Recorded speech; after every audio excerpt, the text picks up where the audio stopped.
Samsung washing மிஷினோட pulsator சுத்தாமல் இருந்துச்சு. அதுக்கு சாம்சங் கஸ்டமர் கேருக்கு ஃபோன் பண்ணோம். ஃபோன் பண்ணிவிட்டு என்ன ப்ராப்ளம், அடிக்கடி லூஸ் ஆகிடுது அப்படின்னு சொல்லி சொன்னதுக்கு பார்த்தாங்க. இது பார்த்திங்கன்னா இந்த இடம் தேஞ்சிருக்கு. அதாவது இது ஆக்சுவலி ரவுண்டட் ஸ்கொயர் ஷேப்பில் இருக்கும். கார்னர் மட்டும் கொஞ்சம் லைட்டாக ரவுண்டடாக இருக்கும். இது பார்த்திங்கன்னா கிட்டத்தட்ட தேஞ்சு போய் இதுவே ரவுண்ட் ஷேப்பில் ஆயிடுச்சு. ஸோ இந்த பிளேட்டே அப்படியே மாற்றியாச்சு.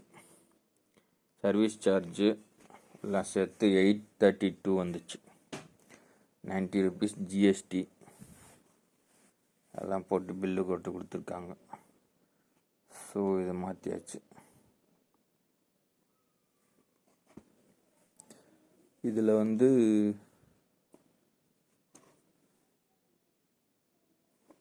வாங்கி ரொம்ப வருஷம் ஆயிடுச்சு. வாங்கி 9 years ஆயிடுச்சு. ஸோ 9 yearsக்கு அப்புறம் கரெக்டான லோடு போட்டோன்னா தாங்கும் ஓரளவுக்கு.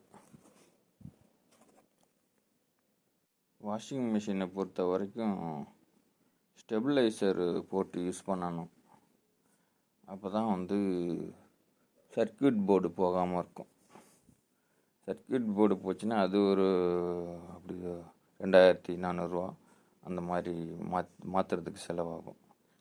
ஸோ அதனால் வோல்டேஜ் ப்ராப்ளம் வராமல் இருக்கிறதுக்கு ஸ்டெபிளைசர் ஒன்று போட்டுக்கணும்.